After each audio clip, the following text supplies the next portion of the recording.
Ashridge, Episode 7, Firework Night.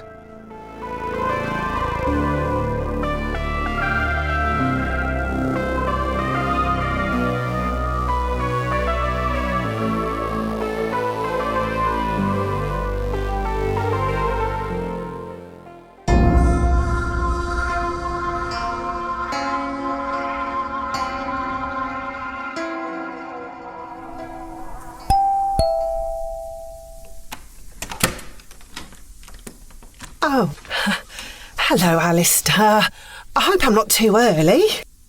No, dear lady, not at all. What's 10 minutes between friends?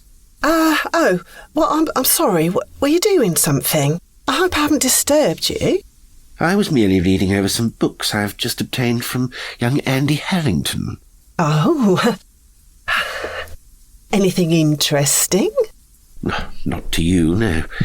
Come. Give me your coat and I'll hang it here. Oh, yeah. Here you go. Oh, what a lovely house. It's very, Victorian. Yes, that was Mummy's style. I inherited my taste from her. And what about your dad? We don't talk about father. Come through here. Oh, wow. It is big, this house, isn't it? Is that a cellar down there? There is indeed a cellar. Apparently the house was rebuilt in the 1850s, on top of a much older house, apparently owned once by the Seymours. Oh, yeah, Squire Seymour's family. How quaint. It's extraordinary that you country people still entertain the idea of squires. Well, the Seymours have been landowners round here for centuries. They've still got Seymour Hall. Ah, yes, on the Nudbury Road. I've never met any of the family. Yeah, well, sometimes you see them in town, but they move in county circles, really. Yes, and down in the cellar there's a door that leads into a tunnel. It must date from years ago. They say it's an entrance to the fabled bunkers. I haven't ventured down it. Too many spiders for me. Whew.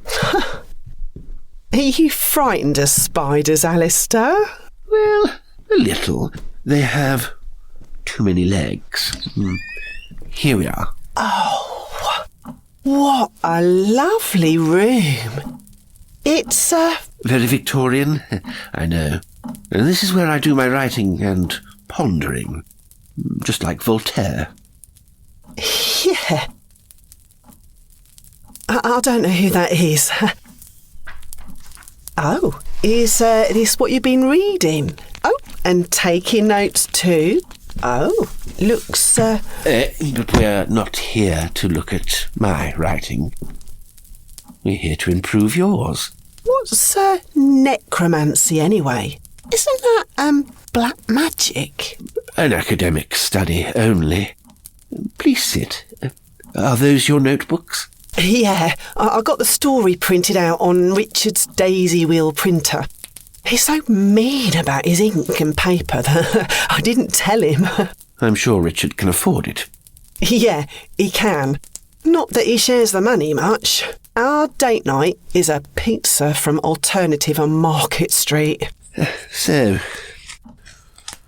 Aha, I see our frustrated farmer's wife is making eyes at the lithe-limbed agricultural labourer. Alister. I've called him Alister. I hope you don't mind. He's Scottish in the story. Are you Scottish? I mean, you don't sound Scottish. It's just that Alister's a Scottish name. Father was Scottish. He left us when I was quite young. Abandoned Mummy for another woman. I see. Fictional Alister is doing rather more than making eyes at the farmer's wife. Lucinda. Do you think that Lucinda isn't a little, sophisticated for a Wessex farmer's wife? Perhaps we could call her... Sarah? I did think of that, but I thought it was too obvious. Obvious? I'm not sure what you mean, but no, not Sarah. Perhaps Mary? Well, if you like. I liked Lucinda, but if you think Mary's better, then I'll change it. I see the husband begins to suspect. Good. That adds to the conflict. A good story must have conflict. Well, I'd rather she got away with it. No. I can see a scene where the farmer angrily confronts the labourer. Alister. Yes. A fist fight. Or, no, a wrestling match. Yes, I think that is essential. A fight? And then Alister wins and takes Mary away from Richard, the farmer. Because there should be a happy ending. But do you think the readers would like a fight? It seems a bit violent. No. The readers of this kind of clean romance love a wrestling match between two fit young men, muscular from their manual labour. Shirts should be torn, chests exposed. Really? Glistening with the dew of their exertions. It seems a bit extreme. No. Women readers love this type of thing. Or so I'm told. Right, well, anyway, we didn't agree a fee, so I've brought £50 cash. Oh, no, that's far too much. I couldn't take that much. Even when I was giving tuition in Kensington and Chelsea, I didn't ask that much. £20 is adequate. No, I don't mind paying 50. I think it's worth it to get this one-on-one time with you. Oh, is that your mum? The photograph? Yes. That's Mummy. Of course, when she was a young woman, she was very beautiful, wasn't she? Oh, yeah, she was. I think you take after her. You've got her lovely curly hair and her brown eyes. It's hard to see from the photograph, but they look brown. They were. Her maiden name was Llewellyn Bowen. Why she traded it for plain old brown, I'll never know. She must have loved your dad. Ha! I love that you've put a rose by the photo frame. I think it's lovely and romantic. Thank you. I think you're a very romantic man, Alister. I am a poet. I write from my soul. That may make me a romantic. I don't know. So, what should I do with the story? Change her name to Mary, put in a confrontation between the labourer and the husband, make sure their shirts get ripped, describe their muscular chests, make the husband really love her, and make him want to put things right. Perhaps he brings her flowers. Well, he wouldn't. And then he should break down in tears and beg her to go back with him. But she won't. As you see fit. You are the auteur. Or auteuse. In any case, it's your tale, and you should finish it according to your own muse. And then I shall see if my old pal Larry at Women's Weekly might be interested. He owes me a favour. Really? You'd do that for me? You'd help me get published? Oh, of course. I see myself as your mentor, Sarah. What are you doing? It was only a peck on the cheek. It's just I'm not used to people touching me. I don't particularly care for it. I'm sorry. I didn't mean anything. I know. It just took me by surprise, that's all. Sorry. I'll try to work up to it next time. Work up to it? I'm not sure. The teacher-pupil relationship is sacred, and we must be careful not to sully it. Have you got a girlfriend? No, I don't really have time for that sort of thing. It's just, you seem very friendly with Julie Gittins. I just wondered. No, Julie and I do not have that sort of relationship. We have an understanding. I like to think she looks up to me as a guide, a mentor, perhaps a soulmate. But there could never be anything romantic. No. Oh. A soulmate? Perhaps I shouldn't say this. I don't want to appear as the young Greek in love with his own reflection, but I know she admires me. Oh. I think I'll go now. You haven't had your full hour? No, it's all right. I can write at home. But we've got creative writing with Paul and Susan on Wednesday, haven't we? And can I come here again next week? Yes, of course. I will look forward with interest to what you do with the story.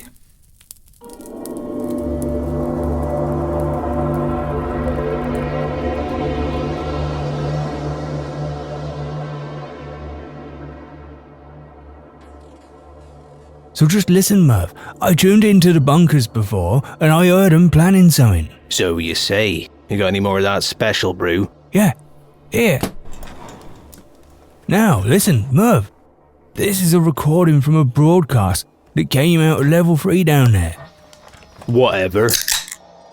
Your way, our way, which way?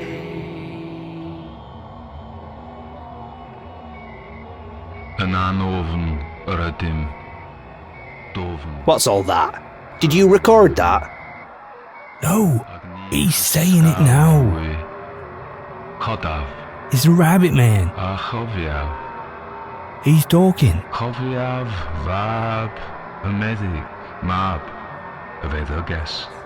It's like he's been dreaming and he's waking up. I was thinking of having a stall at the Mummers thing. I was going to ask Henry Decker if my mate Dave... Dopey Dave? Yeah, but they only call him that because he smokes a lot of dope, not because he's thick. And he has a stall at Nudbury Market on a Tuesday, so I thought he could do rabbit kebabs. If I get the lurchers out the week before and Ben Thatcher butchers them for me, it would kind of fit the Rabbit Man theme, wouldn't it? You're not taking this serious, Merv. This is bad what we just heard. What? That nonsense, you just played me. What was it? Radio Luxembourg? No, it's real. It's the Rabbit Man. But it was just noise, mate. Could have been anything. No, it's Welsh. It's the old language. What they spoke here before the English came all them years ago. He wants me to stop the visitors taking the doctor's son. He told me they're going to come for the little boy. How did you know that? Just sound like somebody swishing metal washers around in a bucket to me. But Merv, it's worse than that. You know, the visitors? No.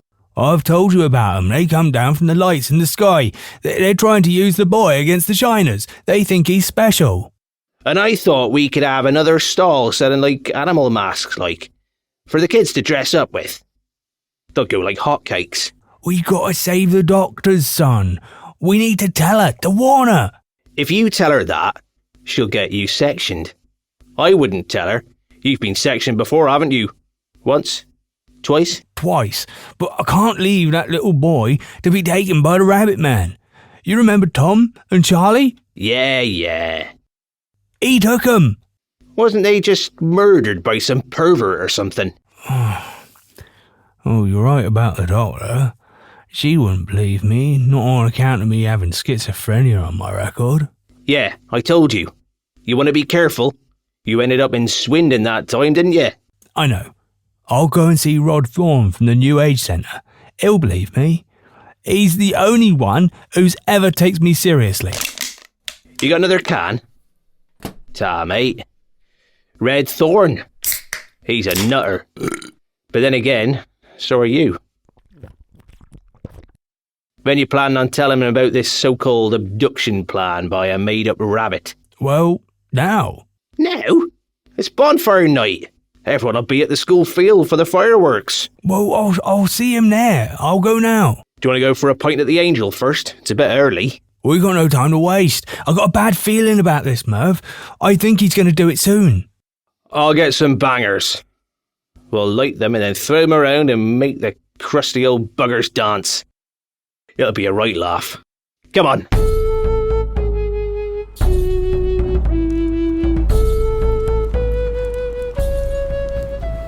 I'm glad we came to see the fireworks, Em. And Aaron seems to be enjoying himself. Yes, he does, doesn't he? I was worried he'd be scared. He's loving it. Look at his little face. You're so good to us, Steve. Good to you. I just love you. Love you both, that's all. I can't help it, so no use giving me credit. Howdy, mate. Hi, Andy. Hello, Melanie. Hello, both. Can't believe it's not raining. Anyway, happy bonfire night. There's a mulled wine stall, hooray! And hot dogs. Oh, it's the Rotary Club stall. Oh, it's Richard Wright playing Mine Host. What's his face doing? Smiling? I didn't know he could actually crack a smile. Cruel? Yeah, cruel but fair. Poor Sarah. She looks miserable. Anyone would be, married to him. Let's go and get a hot dog. And a wine. At least if she sells plenty, it might cheer Sarah up. Well, if you're here, she will. Watch it, Mushroom Steve. Where did you get that from? Mervyn Gurdoch calls you that. Bloody Mervyn Gurdrock. Yeah, he's a character, old Merv.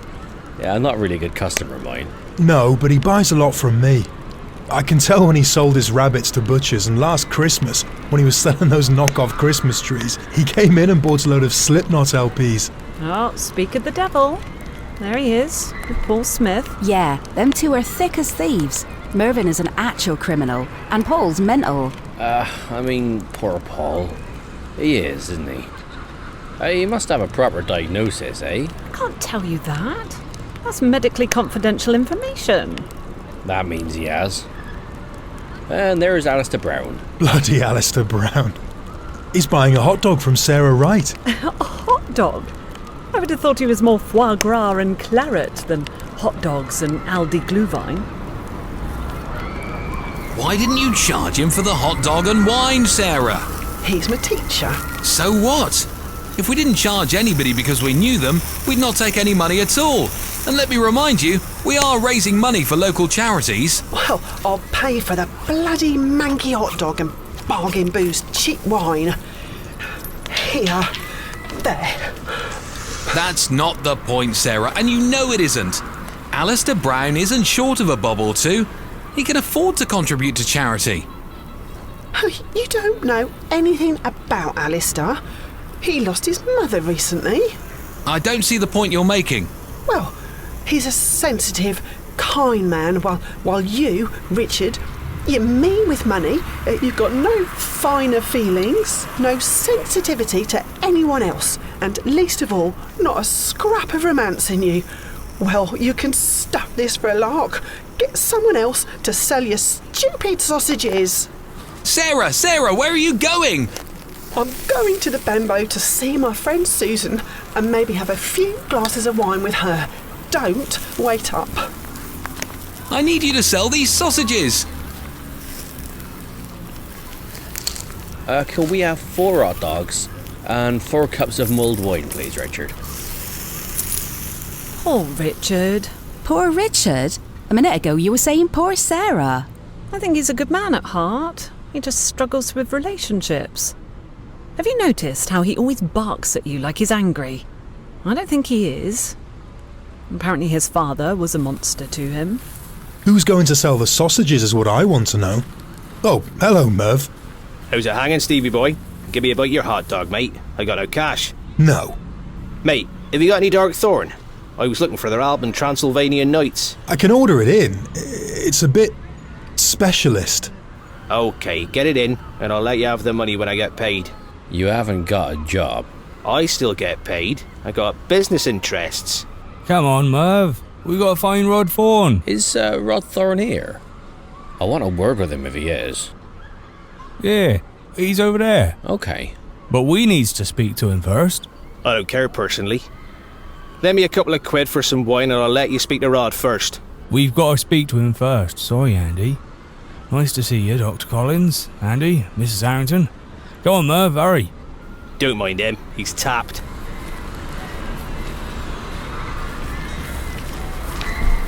Hey, Rod. Hey, here. Come here, please. Hello, Paul. Hello, Mervyn. Nice to see you both. I need to tell you something. It's urgent. Oh? What? Well, you're like... Yeah, you know about spiritual things. You never laugh at me when I talk about what I hear. Why would I laugh at you, Paul? You are a special person. You have gifts not given to many. Special? You bet he is. No, that's right. I hear things. You know what they talk about on the radio? I've told you when you ask. Indeed, Paul. You hear things I cannot. Whenever you come round and tell me about them, about the shiners, I always tell you the truth. Yes. But how can I help you right now? The fireworks are about to start, I think. I was listening to them broadcasting on my radio. He was. But it was just static and weird noises. Shh. Mervyn, just for a second, please. What did they say, Paul? It was him. He's woken up. He's stirring. He can see the future, you know. Yes. He can see into the future. Not very far, but further than we can. What did he say? This is all bollocks. You surely don't believe any of this mad shit, do you? Just a second, Mervyn. What did he say, Paul? He didn't say nothing. It was all just noises. He knows they're going to use the little boy. He told me the visitors are going to come for the little boy. He says he's been remembering him, the doctor's son, that he's been dreaming about him when he was still asleep. He says that if the visitors get the boy, he's the right one. They'll be able to send the little one into the bunkers and see through his eyes. And they say they'll find out what's down there. He knows that already, before the visitors have even called. Now borrow £5 off your rod. I'll let you have it back tomorrow. Yes, here. Please, I need to speak to Paul alone. Ta. Right you are. See you in 10 or so, Paul. Have you told anyone else about this, Paul? No, I've not told anyone else apart from you. And Mervyn knows. Let's not worry about Mervyn. But no one else. You're sure? Nobody. But I'm worried for the little boy. I just saw him. He's so excited. They can't take him. I thought you could help me stop him. You, Paul? How do you think you would stop them? Well, I don't know. But I want to. I'd try to. They can't take that little boy. Leave it with me, Paul. But what will you do? I'll do what's best. Don't worry. You were right to tell me. Try to forget about it now. But I'm worried about him. It's in good hands. I'll do whatever's necessary, Paul. Be assured of that. Hi there, Rod. Andy, how lovely to see you. No more visitations, I hope. Well, I did meet a fella I want to talk to you about. You'll stop him, won't you, Rod? Of course, Paul. Now, I can see Mervyn over there. I hope he's bought you some food. You go now and leave this with me. All right, Rod, I trust you. If I hear anything else, I'll come round the centre. What's all that about? Nothing. Just Paul. Yeah, poor bloke. Indeed. Our health service has really let him down. It's not Emily's fault. No, of course not. I wasn't saying that. Anyway, how are you? Do you know a bloke called Reynolds? Says he used to be a teacher at the school once. Reynolds? Are you sure you have that name right? Yeah, I'm sure. You look like you know him. I know of him, or someone of that name anyway. It was probably before you came here, as it was before I came here, but I know the case. There was a man called Reynolds who taught at the school in the 1970s. In the late 70s, 2 boys were abducted and killed in the bunkers, Tom Smith and Charlie Girdrock. Tom was Paul Smith's uncle and Charlie was Mervyn's father's cousin. What's that to do with this Reynolds bloke? He was the prime suspect. He'd held them back in detention, it seems, and no one ever saw them afterwards. That's horrible. But this can't be the same Reynolds. This guy was about 60 now, so if he'd been teaching in the 1970s, he'd be older. So it can't be him. Local legend says Reynolds was possessed by the Shinners, and they killed the boys. The name is probably just a coincidence. Did he ever get done for it, if he murdered them? He disappeared. Again, local legend says Reynolds retreated into the bunkers and only comes out when the Shinners want to take someone else down there. People believe any old crap, don't they? They do. Here in Ashridge, anyway. But, tell me about your Mr. Reynolds. Well, he says he knows you. Lots of people say they know me, according to you, young Andy. He warned me against you. Against me? Goodness. What on earth for? I like to think I'm pretty harmless. He made out you were involved with those two men I met. The weird ones. The visitors that you met at the road bridge with the crack in it. Yeah, I mean, they did say they were friends of yours. They did say that. But of course, I've never met them. Like this Reynolds of yours. What exactly did he tell you about me? He said you were one of them. But you were the best copy they'd ever made. I don't know what he was going on about, to be honest. I just wanted you to know so you could avoid him. He seemed to have it in for you. A copy? A copy of what? A copy of a retired professor. How funny.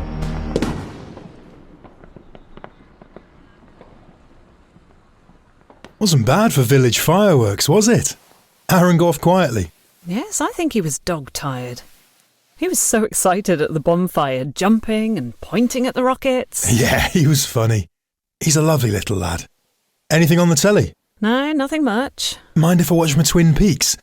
I got the latest VHS in Nudbury the other day. No, I don't mind. Sure, I know it's a bit weird for you. No, I quite like it.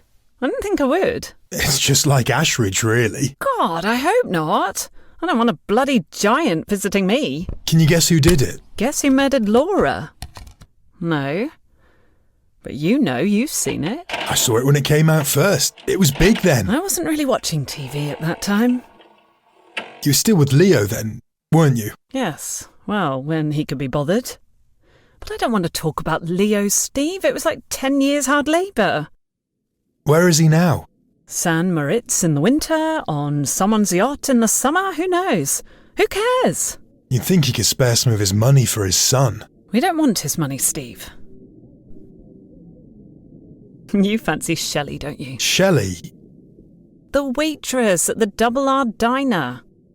In Twin Peaks? Oh, that Shelley. No, of course not. She's very pretty. So are you. You creep.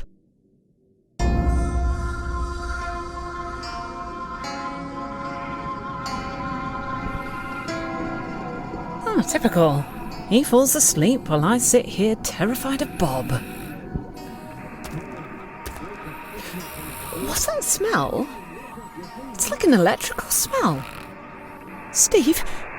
Steve, wake up! What? Oh, what's that smell? Ozone. Listen. Sounds like someone tuning a radio.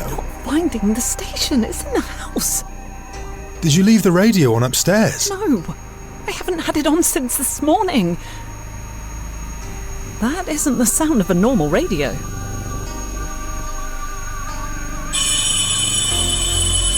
The doorbell? It's past midnight. Who the hell is ringing our door at this time of night? I'll go. Don't. Just leave it. I'd better go. Maybe somebody's broken down on the road and needs to use the phone. Don't go, Steve. I don't like it. You're just scared because of Twin Peaks. There'll be a rational explanation. There always is. You just wait here. I'll go and check on Aaron. Okay. I hope that bloody doorbell hasn't wakened him. Hello, can I help you? We want to ask you some questions. Are you mad? Do you know what time it is? We want to ask you some questions. We are from the Air Force Department. We are from the Air Force Department. We want to ask you some questions about the bunkers. Piss off, or I'll call the police. We want to ask you some questions about the bunkers. The police will not come. The police will not come. We have influence over the police. We have influence over the police. We are Air Force Department. If you take a step forward, I swear to God, I will hit you. Have you been into the bunkers? Have you been into the bunkers? Get back, I'm warning you.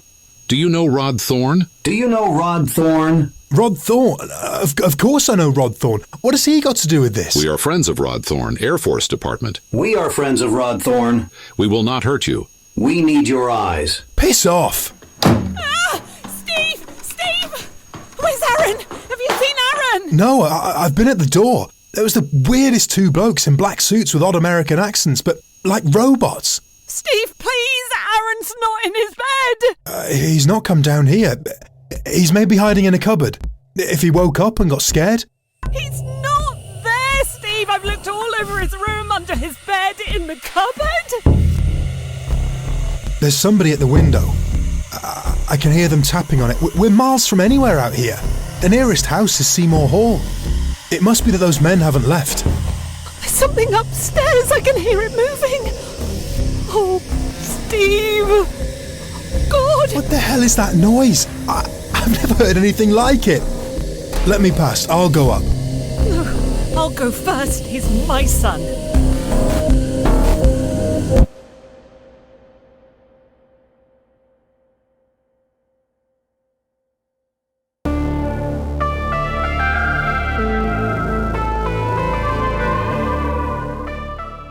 In Ashridge, episode 7, Firework Night, Alister Brown was played by Jasper Lestrange, Sarah Wright by Maddie Bayliss, Mervyn Girdrock by Chris Foley, Paul Smith by Andy Roberts, Andy Harrington was Ed Jenkins, Melanie Harrington was Jane Makewell, Richard Wright was John White, Dr. Emily Collins was Vicky Jo Eva, Steve Nichols was George Hall, Rod Thorne was Tony Walker, and the men in black were themselves.